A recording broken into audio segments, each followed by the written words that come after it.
Assalamualaikum warahmatullahi wabarakatuh. Kembali lagi di channel Hasim John ya teman-teman. Di video kali ini aku akan buat salah satu dari request kalian. Bang, kalau laptopnya separuh putih separuh hitam, lebih tepatnya itu separuh gelap separuh putih, itu gimana bang? Oke Pak, ya teman-teman, di sini saya akan buatkan tipnya, yaitu saya akan membuat 7 tip ya teman-teman, untuk mengatasi laptop yang gelap setengah. Tapi sebelum itu jangan lupa like, komen, dan subscribe ya teman-teman. Bahwasanya channel ini adalah channel untuk selalu memberikan informasi yang bermanfaat, untuk teman-teman yang ada di rumah. Oke, langsung aja ke videonya. Yang pertama adalah nomor pertama, cek pada bagian personalize. Nah, teman-teman, untuk mengatur kecerahan pada laptop, teman-teman cukup buka bagian personalize ya teman-teman, yang tulisannya personalize.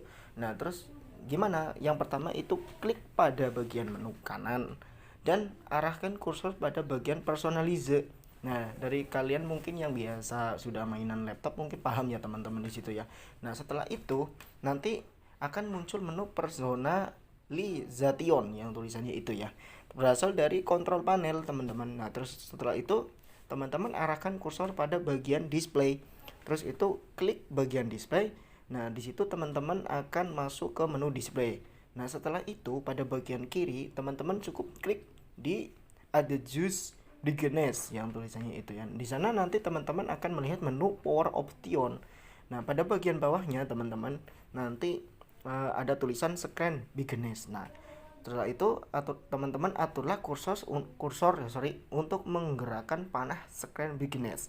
Apabila teman-teman itu gerakannya ke kanan, maka cahaya pada layar akan semakin terang.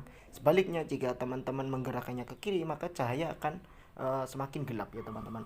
Nah, jika teman-teman sudah selesai mengaturnya, maka cukup klik tombol close atau tanda silang pada pojok kanan atas ya teman-teman. Oke, nah itu yang salah satunya ya teman-teman. Oke, yang nomor 2 adalah cek resolusi pada layar ya teman-teman. Nah, apabila teman-teman pertama tadi belum berhasil, maka coba yang kedua, yaitu mengecek resolusi layar teman-teman ya. Pada dasarnya teman-teman, ketika resolusi layar jauh lebih tinggi dibandingkan tenaga laptop itu sendiri, maka layar tidak dapat menahan beban yang dihasilkan teman-teman. Nah, kenapa? Karena hal tersebut menyebabkan layar laptop itu blank teman-teman. Nah, terus untuk mengatasi ini teman-teman, harus dalam keadaan save mode teman-teman. Kalau tidak save mode itu biasanya agak susah ya teman-teman ya. Nah, terus setelah itu teman-teman cobalah untuk restart laptop, kemudian masukkan ke dalam mode save mode ya teman-teman ya. Setelah itu perbaiki layar. Nah, itu yang nomor 2 ya teman-teman. Kalau yang nomor 1 itu belum juga berhasil ya teman-teman. Nah, setelah itu yang nomor 3 adalah cek BIOS pada laptop ya teman-teman. Nah, di sini biasanya kesalahan pada terjadi BIOS juga dapat memengaruhi kualitas layar pada laptop teman-teman. Nah, karena apa? Untuk disebabkan itu untuk cara memasukkan BIOS laptop HP. Nah, teman-teman harus mengaktifkan save mode terlebih dahulu. Nah, setelah laptop dalam keadaan save mode, teman-teman masuk ke dalam BIOS dan kembalikan fungsi BIOS dalam keadaan normal atau default ya teman-teman. Nah, cara untuk menjadikan BIOS ke dalam normal adalah dengan menghapus yang tulisannya itu CMOS ya teman-teman ya, di bagian motherboard. Nah, di situ jika nomor 2 itu dan nomor 1 belum berhasil ya teman-teman.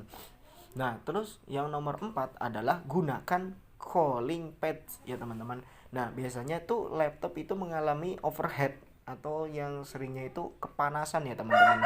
Jadi dapat menyebabkan layar itu menjadi rusak teman-teman. Nah, salah satunya akan mempengaruhi LCD pada layar laptop teman-teman. Nah, ditambah lagi laptop yang panas, nah akan membuat FGI dapat pada laptop itu menjadi panas teman-teman. Akibatnya LCD itu pada bagian layar laptop itu juga ikut rusak.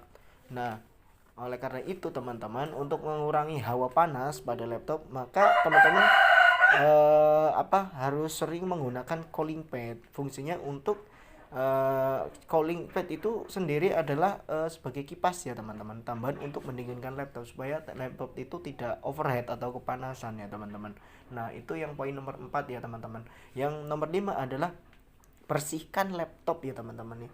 Nah ini salah satu faktor terjadinya overheat pada laptop itu adalah karena kebanyakan debu yang menempel pada komponen laptop.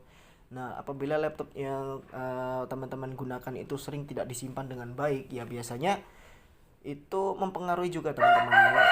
Yang menyebabkan tuh kotoran-kotoran itu menempel pada bagian laptop ya teman-teman. Nah, terus adapun menyimpan laptop tanpa menggunakan sarung laptop hanya akan membuat debu-debu di sekitar ruangan mudah masuk ya teman-teman. Nah, ini biasanya juga sering terjadi ya biasanya. Nah, terus debu-debu di sekitar ruangan itu kan dalam sela-sela komponen laptop itu menyebabkan layar itu menjadi kotor serta komponennya itu jadi panas teman-teman. Nah oleh sebab itu teman-teman, untuk membersihkan laptop yang teman-teman harus lakukan itu, yang pertama itu bongkar terlebih dahulu pada bagian penutup laptop teman-teman ya. Terus yang kedua, bersihkan bagian aliran udara yang panas yang keluar dari laptop teman-teman. Nah itu yang ketiga, jika sudah, bersihkan juga bagian keyboardnya teman-teman. Nah itu untuk apa, biasanya itu perawatan pada laptop teman-teman. Nah yang keempat, setelah selesai membersihkan itu laptop jangan langsung dinyalakan teman-teman, tapi dibiarkan terlebih dahulu hingga beberapa jam ya, 1 jam lah atau 2 jam. Nah setelah itu baru teman-teman mau menggunakan laptop itu seperti biasanya, itu sudah dibolehkan ya teman-teman. Nah itu yang poin nomor 5. Jika nomor 1, 2, dan 3 dan 4 itu belum juga berhasil. Nah ini yang selanjutnya adalah poin nomor 6 teman-teman. Ini itu uninstall aplikasi yang digunakan pada laptop. Nah ini aplikasi juga dapat mempengaruhi komponen-komponen yang ada pada laptop teman-teman, termasuk yaitu salah satunya adalah layar. Sebab aplikasi yang tidak sesuai dengan persyaratan spesifikasi yang diberikan itu juga dapat memberikan beban yang besar pada perangkat keras yang tidak sesuai teman-teman. Nah itu akibatnya perangkat keras pada laptop bisa cepat rusak teman-teman. Maka dari itu apabila ada aplikasi yang menjadi penyebab layar laptop bermasalah, masuk ke dalam save mode lalu uninstall aplikasi tersebut teman-teman. Nah itu ya teman-teman, dan setelah sudah maka restart kembali laptop seperti biasa. Nah itu biasanya untuk kebanyakan aplikasi, terus juga aplikasi-aplikasi yang tidak sesuai ya biasanya. Itu yang poin nomor 6 ya, di situ maksudnya teman-teman. Oke, yang terakhir nomor 7 adalah ganti layar teman-teman. Kenapa ganti layar? Karena jika beberapa cara di atas itu dilakukan juga masih tidak ada perubahan sama sekali pada layar, bisa jadi layar pada laptop itu benar-benar harus diganti teman-teman. Nah teman-teman di situ laptopnya itu dibawa ke toko komputer untuk membeli layar yang baru. Pasti teman-teman paham lah tipe layar yang sering teman-teman itu gunakan sendiri. Sebab beberapa laptop itu memiliki layar-layar yang berbeda teman-teman. Jika teman-teman masih ragu, silakan ganti layar ke tempat servis komputer yang ya teman-teman itu sering terpercaya lah. Nah itu biasanya kalau 6 itu tidak bisa masih belum berhasil juga, biasanya itu seringnya itu memang ganti layar teman-teman, karena mungkin sudah parah ya, karena jarang dibersihkan kah, karena cara pemakaian tidak sesuai, mungkin di situ ya teman-teman. Mungkin dari itu ya, sekian dulu ya teman-teman dari informasi tadi. Semoga teman-teman bisa mengambil inisiatifnya ya teman-teman, bermanfaat untuk teman-teman. Terima kasih, jangan lupa like, comment, dan subscribe. Bahwasanya channel ini adalah channel untuk selalu mengasih informasi-informasi ataupun yang teman-teman requestkan nanti ya. Oke, sekian dari aku. Terima kasih. See you next time. Assalamualaikum warahmatullahi wabarakatuh.